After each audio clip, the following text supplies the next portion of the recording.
Hello दोस्तों, मैं सोम तिवारी आप सभी का स्वागत करता हूं अपने यूट्यूब चैनल इंटीग्रेटिंग मैथ्स पे। दोस्तों, आज की वीडियो में हम सेट्स और रिलेशन फंक्शन में जो मैपिंग होती है उसके बारे में डिस्कस करेंगे।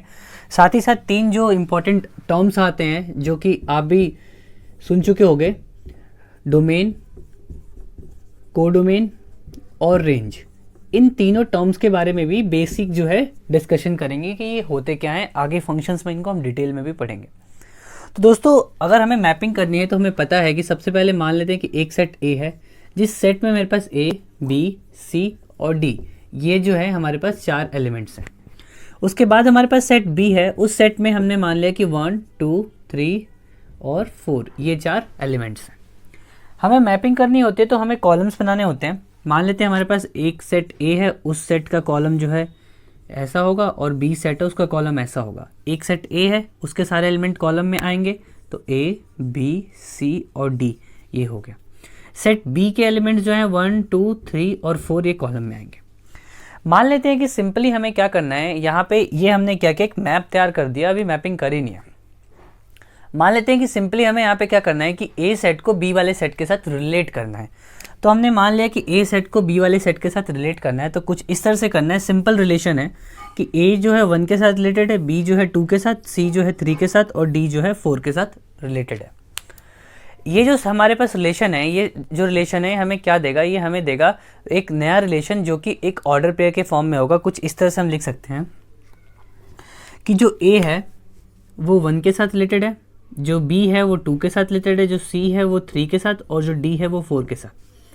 अब हम इनको ऑर्डर पेयर के फॉर्म में ऐसे लिख सकते हैं कि A, 1, B, 2, C, 3 और D, 4 ये बेसिक चीज़ है। अब यहाँ से हमें एक चीज़ क्या देखने को मिलती है कि ये जो चीज़ लिखी है इसका मतलब ये है, ये चीज़ लिखी है उसका मतलब ये है। यानी हम इस चीज़ को देख के समझ सकते हैं कि इसका मतलब है कि जो A है वो 1 के साथ रिलेटेड है। इसका मतलब समझ सकते हैं कि जो B है वो 2 के साथ रिलेटेड है और जो C है वो 3 के साथ और जो D है वो 4 के साथ रिलेटेड है। ये चीज़ सेम है जैसे हमने क्वाड्रेंट पढ़े थे। क्वाड्रेंट में हमने क्या पढ़ा था कि हमारे पास 4 क्वाड्रेंट होते थे। एक पॉइंट मान लेते हैं कि हमारे पास ये 1 है, ये 2 है, तो यहाँ पे एक 1, 2 पॉइंट था। ये हमें पता था कि ये x, y के फॉर्म का है। ये वाली जो वैल्यू है x है और ये वाली जो वैल्यू है वो y है। यहाँ से भी हमें साफ पता चलता था कि जो 1 है वो 2 के साथ रिलेटेड है, यानी जो x है वो y के साथ रिलेटेड है। किस तरह से कि अगर x 1 होगा तो y उसका डबल होगा यानी 2 होगा। यही चीज़ सेम जो है यहाँ पर भी होती है। इस चीज़ को लोग इग्नोर करते हैं, लेकिन मैंने आपको रेफरेंस बताने के लिए ये यहाँ पे मैंने समझाया है। अब आते हैं इसके सेकंड पार्ट पे, जो कि इन तीन टर्म्स को इस चीज़ से समझना है। यहाँ ना तो हमने रिलेशन पढ़ना है, ना तो हमने सेट्स पढ़ना है, ना तो हमने यहाँ पे फंक्शंस पढ़ना है। यहाँ पे हमने प्योरली मैपिंग पढ़ना है और मैपिंग से रिलेटेड तीन जो टर्म्स होते हैं वो पढ़ना है। सिंपल। तो अगर हम मैपिंग के बारे में आगे पढ़ते हैं तो आगे हमारे पास क्या आता है, जो तीन टर्म्स है कुछ इस तरह से आएंगे। अगर मैं आपसे ये कहूँ कि डोमेन की बात अगर हम करें कि हमें एक डोमेन की बात करनी है, तो डोमेन में क्या होता है कि ये जो हमने मैपिंग बनाई है इसमें एक फर्स्ट सेट है, एक सेकंड सेट है। हमने फर्स्ट सेकंड सेट कैसे यहाँ पे डिफ्रेंशिएट किया। फर्स्ट सेट जो है हमारे पास वो सेट वो वाला सेट होता है जो रिलेशन में पहले होता है, यानी एक ऐसा सेट जिससे रिलेशन शुरू होता है। और सेकंड सेट हमारे पास ऐसा सेट हम मानते हैं जिस पे जाकर रिलेशन हमारा टर्मिनेट होता है, एक तरह से कह सकते हैं। तो ए जो एलिमेंट है वो रिलेटेड है किसके साथ, 1 के साथ, यानी ए सेट जो है किसके साथ रिलेटेड है, बी वाले सेट के साथ। इस चीज़ को समझने से हमें क्या पता चलता है कि जो फर्स्ट सेट है उसके जो सारे एलिमेंट्स हैं वो हमें साफ साफ क्या देंगे, सेट ए जो है उसके सारे एलिमेंट हमें डोमेन देंगे। अगर सेट ए के सारे एलिमेंट डोमेन देंगे तो मैं आपसे पूछूंगा तो आप क्या कहोगे कि अगर डोमेन में पूछूं इसमें, यानी वो सेट ए होगा और उसकी वैल्यू मेरे पास क्या आ जाएगी, ए, बी, सी और डी, ये चार उसकी वैल्यू आ जाएगी। ये चार एलिमेंट्स जो होंगे वो हमारे डोमेन वाले सेट के होंगे। नेक्स्ट हमारे पास कोडोमेन का मतलब आता है। तो डोमेन से हमने क्या समझा कि फर्स्ट वाला सेट बेसिक। कोडोमेन से हमने क्या समझा, कोडोमेन का मतलब होता है सेकंड वाला सेट। किस तरह से कि एक ए सेट है, यहाँ से रिलेशन यहाँ पे गया, या फिर यहाँ से इसके जो एलिमेंट्स है वो रिलेटेड है बी वाले सेट के साथ। तो जो सेट रिलेशन हमें प्रोवाइड कराता है वो सेट सेकंड होता है हमारे पास। सेकंड सेट अगर मैं आपसे पूछूं यहाँ पे किसके बारे में, कोडोमेन के बारे में अगर मैं पूछूं कोडोमेन के बारे में, तो आप मुझे आराम से कह सकते हो कि यहाँ से कोडोमेन जो होगा हमारा वो हमारा होगा सेट बी। सेट बी हमारा कोडोमेन होगा। सेट बी अगर कोडोमेन होगा तो ये बराबर किसके है, 1, 2, 3, 4 के बराबर है। ये दोनों काफ़ी ईजी होते हैं, बच्चे समझ भी जाते हैं। जो तीसरी टर्म है यहाँ पे हमारे पास रेंज, वो थोड़ी सी कंफ्यूजिंग होती है और वहाँ पे बच्चों को प्रॉब्लम आती है। तो आइए हम आगे बढ़ते हैं और हम इसी चीज़ से रेंज को भी समझते हैं कि रेंज होता क्या है। तो दोस्तों हम रेंज के बारे में बात करेंगे। तो रेंज जो होता है वो कुछ इस तरह से होता है कि मान लीजिए कि हमारे पास फिर से वही दो सेट हैं जो अभी हमने पहले लिया था। सेट ए है जिसमें हमारे पास 4 एलिमेंट्स थे, ए बी सी और डी, और सेट हमारे पास बी था जिसमें हमारे पास थे 1 2 3 4 ये 4 एलिमेंट्स। हमने इनकी मैपिंग कैसे बनाई थी कि ए था और ये मेरे पास बी था, ए को बी से हमने रिलेट कराया था और यहाँ पे ए बी सी और डी था, यहाँ पे 1 2 3 और 4 था। रिलेशन कुछ इस तरह से हमने कराया था कि ए को बी से रिलेट कराया था और एक 1 2 3 और 4 ये सिंपल रिलेशन थी सामने सामने। इस सेट में क्या था कि मुझे पता था साफ साफ कि ये जो सेट है ये पूरा कौन सा सेट है, डोमेन का सेट है। ये जो पूरा सेट है किसका सेट है, कोडोमेन का सेट है। लास्ट टर्म रह गई थी हमारे पास कि रेंज क्या होता है। रेंज क्या होता है हम यहाँ से समझेंगे कि रेंज एक ऐसा सेट होता है जो कि कोडोमेन में से ही निकला होता है, या कोडोमेन खुद भी हो सकता है, लेकिन उसके लिए कुछ कंडीशन होती है। वो कंडीशन इस तरह से होती है कि रेंज वाले सेट के जितने भी एलिमेंट होंगे वो सारे कोड जो हमारे डोमेन वाले सेट के एलिमेंट होंगे उनसे रिलेटेड होंगे। एग्जाम्पल, अगर मैं आपसे पूछूं कि कोडोमेन के सेट में जितने एलिमेंट होंगे, कोडोमेन के सेट में वो सारे एलिमेंट जो कि डोमेन वाले सेट के एलिमेंट के साथ रिलेटेड होंगे उनको हम लोग रेंज वाले एलिमेंट कहते हैं।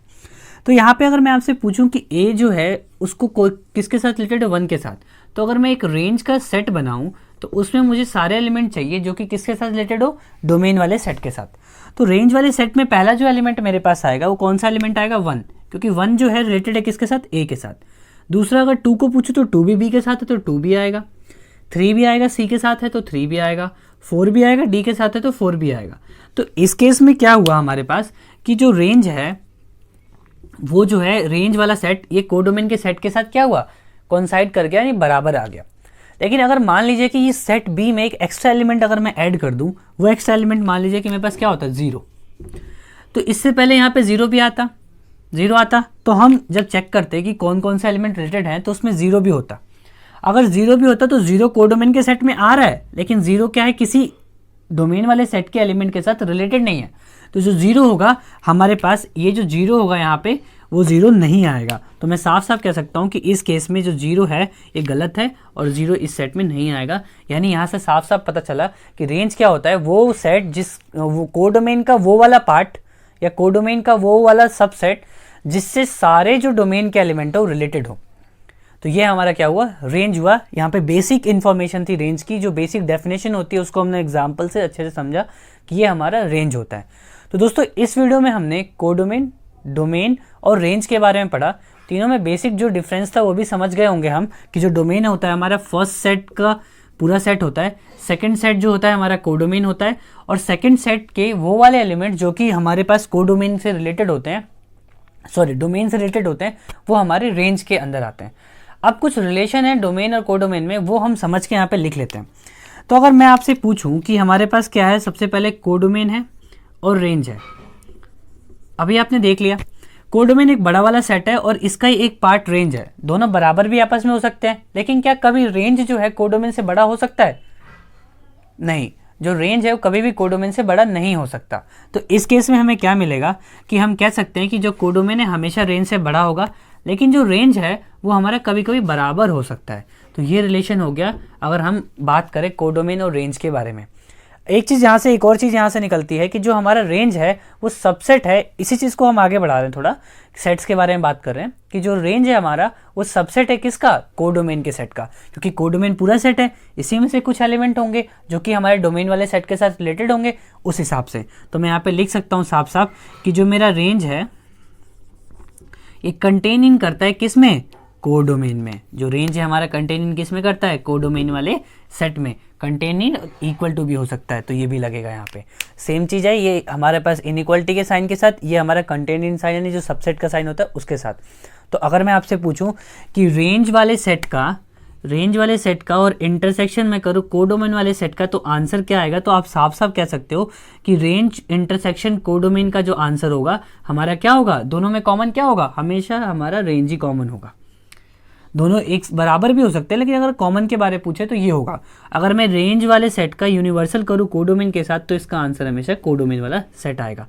तो ये छोटे छोटे पॉइंट्स से जो आपको ध्यान में रखने चाहिए मेरे हिसाब से, क्योंकि ये जो MCQs वगैरह क्वेश्चन आते हैं उसमें आते हैं, कॉम्पिटिटिव पॉइंट ऑफ व्यू से भी ये चीज़ अच्छे हैं। तो दोस्तों आज की वीडियो में बस इतना। आगे अगली वीडियो में हम इसके आगे कोडोमेन और जो हमारे पास रेंज और डोमेन वाले सेट्स हैं इनके बारे में थोड़ी डिटेल में और बातें करेंगे। थैंक यू दोस्तों।